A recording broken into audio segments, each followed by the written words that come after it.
Let's tap into the artist's mind. Most of the time, they're the ones one step ahead, handing us a mirror or the ability to see the world around us from a different perspective. Today, you'll meet two of them. My name is Arne Koefoed, head of ideas of the New Dutch Wave, and therefore proud to be interviewing this segment of our show. We'll be talking about art and how art can influence change. And I'm really happy with my guests, Thijs Biersteker, artist and exhibition maker and curator and activist, Ine Gevers.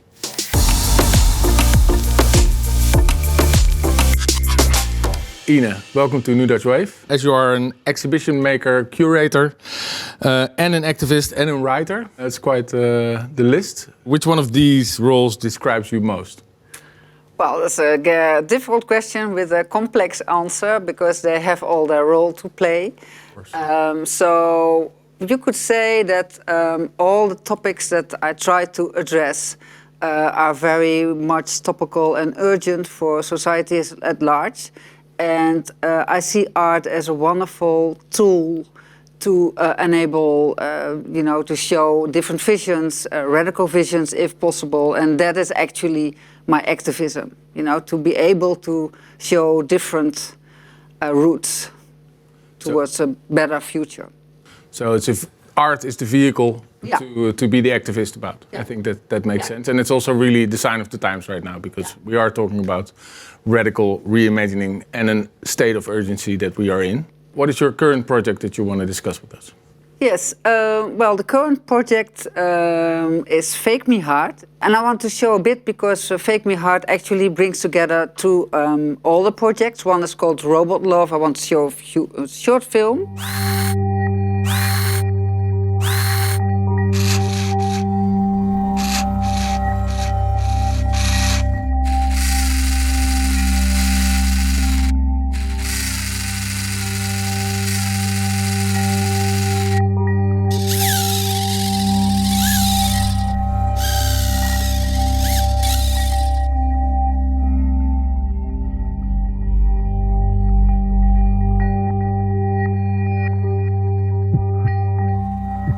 Yeah, I remember Robot Love, of course. I Yeah. saw it. It was Robot Love and Hacking Habitat was the other one. So actually, you could say that Fake Me Hard kind of brings together the best of those two, and they came together in the exhibition that I'm now bringing together, Fake Me Hard, and I co-curate that with Kees de Groot from Tech Art. So it's actually, Robot Love, the makers from Robot Love and Tech Art doing this together. Thijs, welcome to New Dutch Wave. Thank you. You combine art with science and also, I guess, activism. So there's a combination going on, which is probably why you're here, because you are also really working with let's say, the zeitgeist of things that need to change.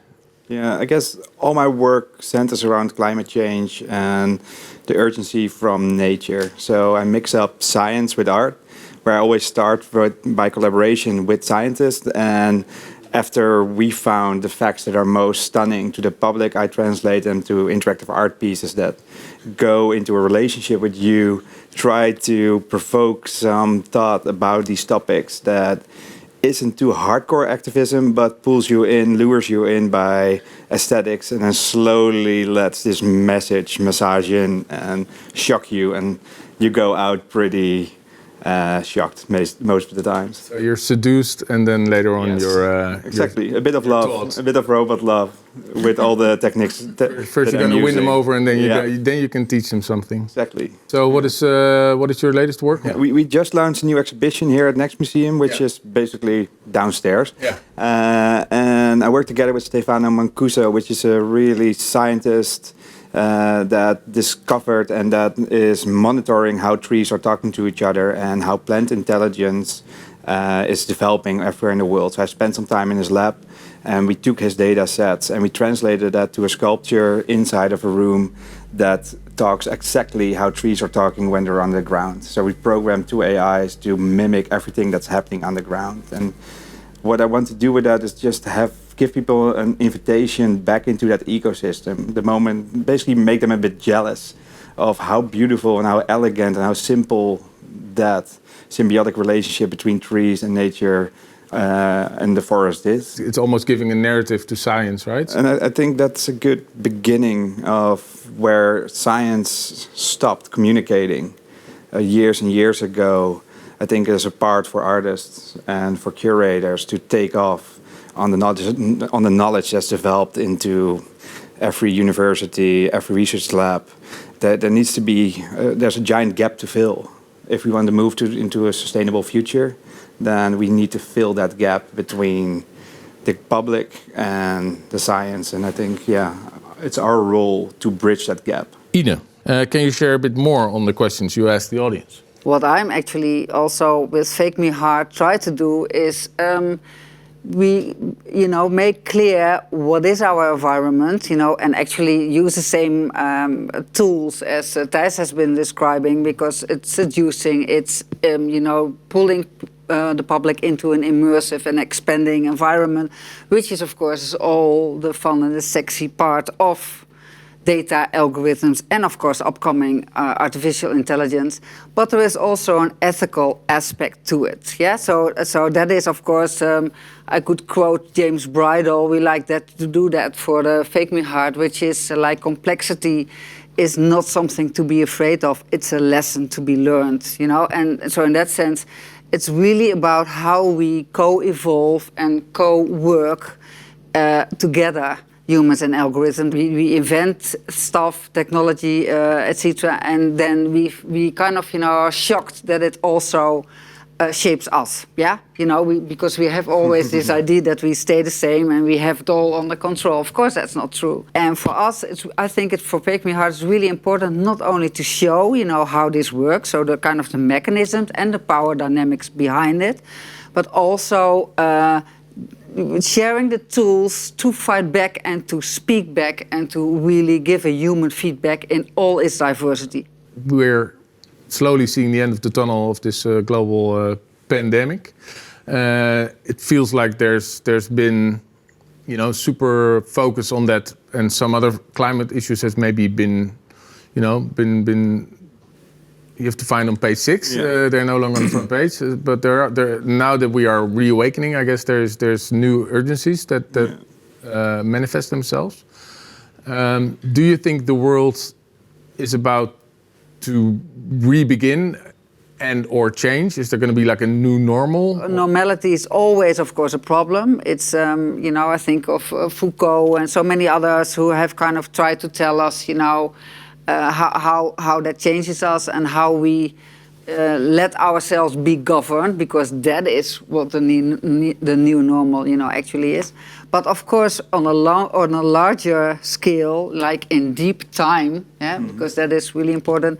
There, it is of course very important that we change, And for me, that would be actually one thing, that we as human beings learn not to put ourselves in the center. I do think that anthropomorphism is our chance for survival. The anthropomorphism is our tendency to connect to everything around us by kind of projecting something human in that. Whether it's a tree or whether it's a plant or a robot or bacteria, etc. Because if we don't make those links, if we don't see ourselves as part of, we are fucked. What shocked us the most during that pandemic is that on page 6 was a clip that says that the Amazon was disappearing at a rate that was 71% higher than before COVID, just because nobody was watching. Exactly. Yeah. So, and that was that moment we realized we want to make a work about it, of that slice of rainforest that was disappearing somewhere hidden in the jungle, and now we pulled it out and we put it in front of you,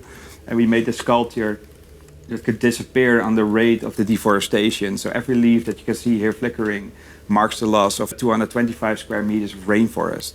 So it's this living monument. And how many football fields is that? That's 10 soccer fields, I guess. Mm-hmm. Every second that's disappearing. So it's 10 soccer fields, 10 soccer fields. That's pretty... Super powerful. So what we did, I guess, making visible what's happening in nature by technology is not really is basically giving it a voice. And so we created this work, Voice of Nature, where we hooked up a tree to sensors.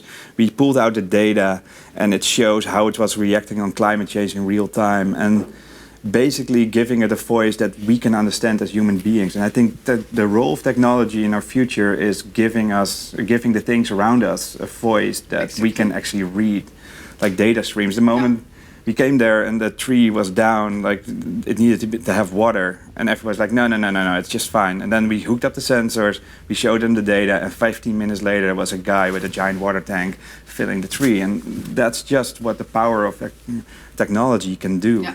And it's also so clear as to its meaning, which I think is very strong. And like this, when the cars were pollutive in the area, the whole artwork started to change and started to light up.